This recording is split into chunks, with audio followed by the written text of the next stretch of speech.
Oi, gente, tudo bom? Bom dia, boa tarde, boa noite. Eu não sei que hora que vocês estão vendo esse vídeo. Hoje no nosso canal, então, a gente vai estrear. Deixa eu virar pra lá de cá. A gente vai estrear uma nova série de vídeos sobre a formação integral. Então, a gente já teve lives falando um pouco sobre isso. A gente já teve um monte de formação falando um pouco sobre isso. E na Pastoral da Juventude, a formação integral é muito importante, né? E é sempre importante a gente revisitar isso e discutir isso um pouco mais. Então, fruto daquela live que a gente teve com os assessores do regional e os assessores do regional, a gente vai propor essa série e a gente vai soltando vídeos aí periodicamente. Hoje, o vídeo é com o Lelé, então ele vai partilhar com a gente um pouco aí sobre a dimensão, a primeira dimensão, né? Que sou eu com eu, quem sou eu, todas essas coisas. E aí vamos curtir. Eu vou sair daqui e vou pra acompanhar ele lá de dentro, que aqui o sol tá quente. Socorro. Eu sou Alessandro Seara, o Lelé, assessor arquidiocesano da Pastoral da Juventude na Arquidiocese de Belo Horizonte e também assessor do IPJ, o Instituto Pastoral de Juventude Leste 2, sediado em Belo Horizonte.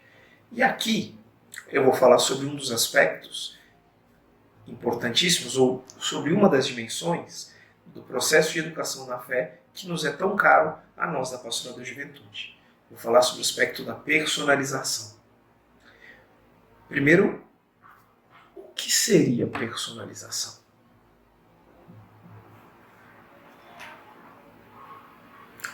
Para falar disso, eu vou voltar a uma das perguntas que talvez seja a pergunta mais feita em toda a história da humanidade. A pergunta primordial de qualquer escola filosófica. Quem eu sou? Quem sou eu? Como cantavam os Beatles, venha essa mágica e misteriosa viagem. Somos nós. Falar de personalização é falar então do sujeito e é entendê-lo em 4 grandes eixos, dos quais eu vou falar um pouquinho aqui. O primeiro é entender que somos sujeitos históricos. Todos temos uma história de vida, que começa em um espaço físico, em um tempo, imersos em uma cultura.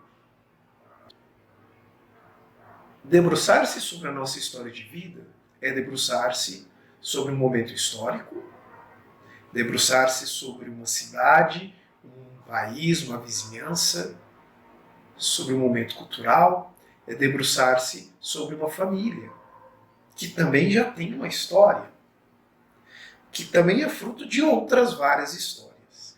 É se interligar na grande maravilha da história humana. E a gente pode fazer uma analogia da história de vida a uma estrada. Uma estrada nos leva de um ponto a outro ponto. E a nossa história de vida se inicia num ponto e termina em outro. Uma viagem. De maneira ideal, uma estrada, para ser mais eficiente, deveria ser aquela que levasse de um ponto A a B na menor distância possível. Segundo alguns, uma linha reta. Mas, na vida real, uma estrada nem sempre se torna uma linha reta, muitas vezes porque o relevo não permite, que temos montanhas, depressões, vales, rios, muitas vezes porque há obstáculos humanos, da natureza, econômicos.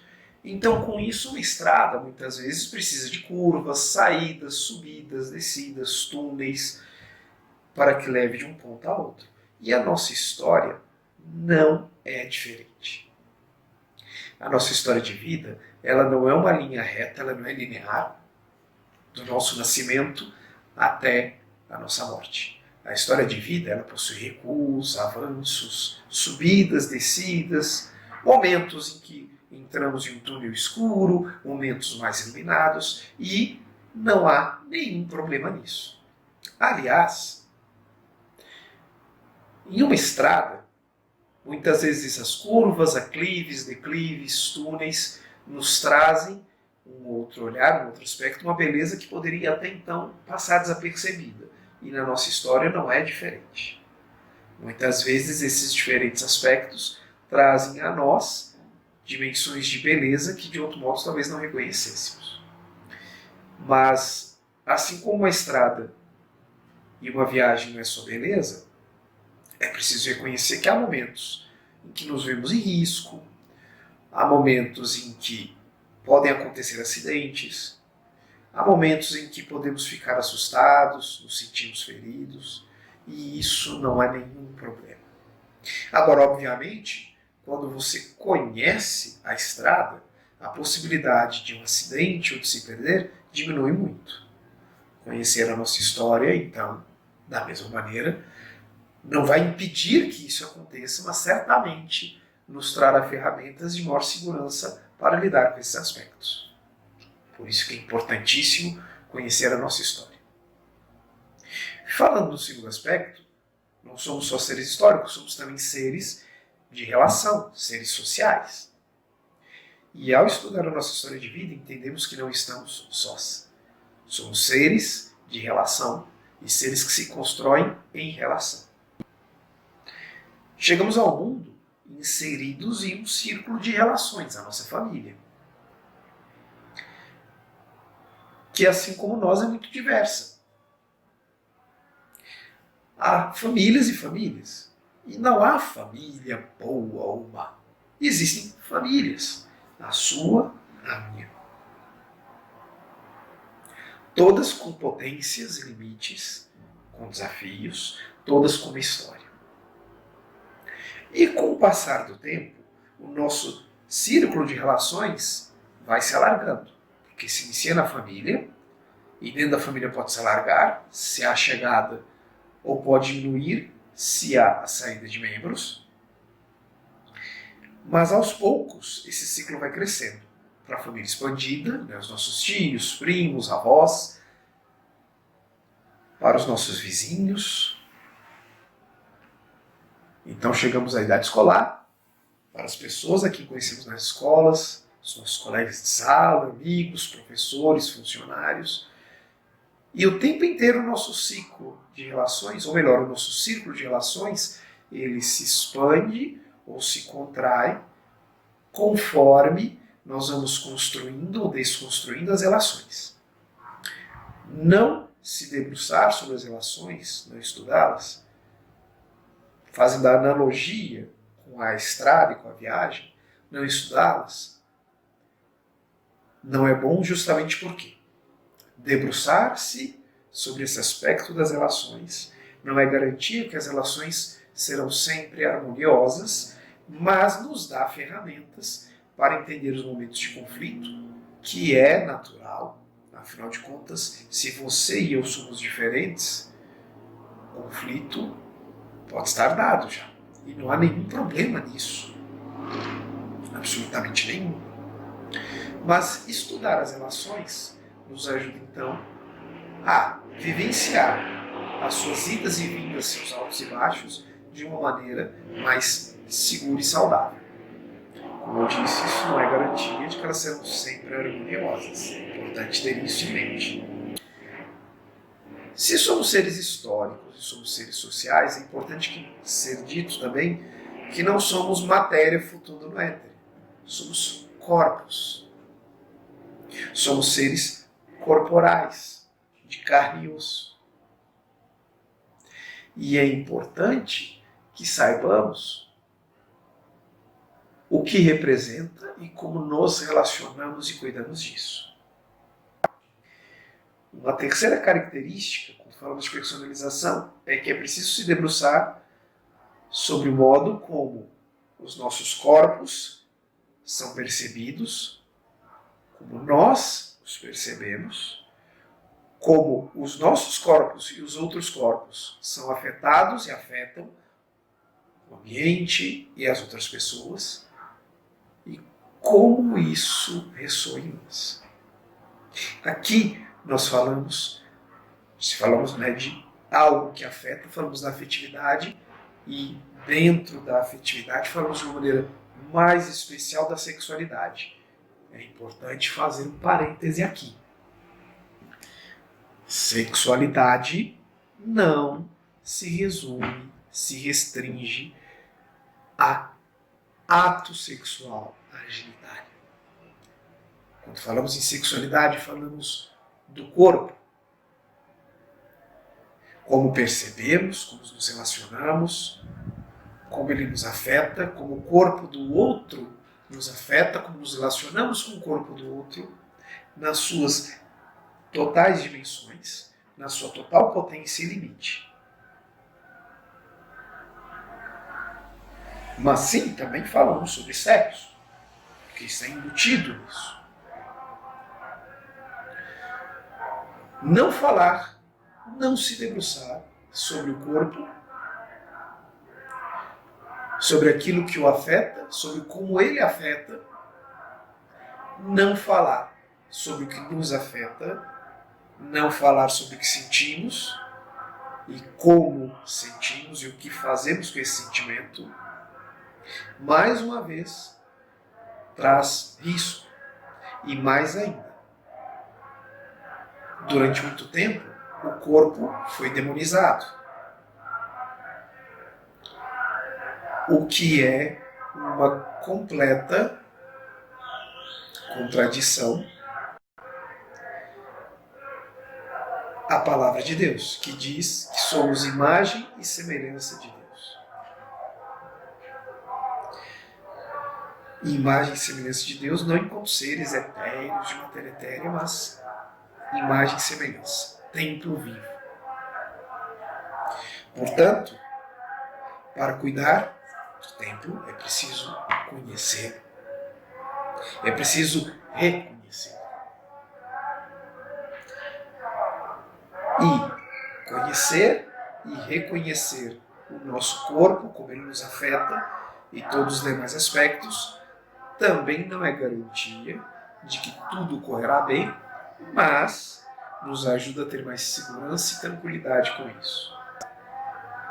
Sim, somos seres históricos, sociais, de relação, corporais, de afeto, mas somos imagem e semelhança do divino. E nos relacionamos com o divino, com o mistério divino. Portanto, falar de personalização também é falar de como nos relacionamos enquanto sujeitos ao divino. De como nos relacionamos enquanto imagem e semelhança de Deus ao Criador e à sua criação. Falar de personalização é falar também de fé. Se pensarmos em uma casa e tentarmos construir uma casa sobre uma única pilastra, grande a tendência de que essa casa não se sustente por muito tempo.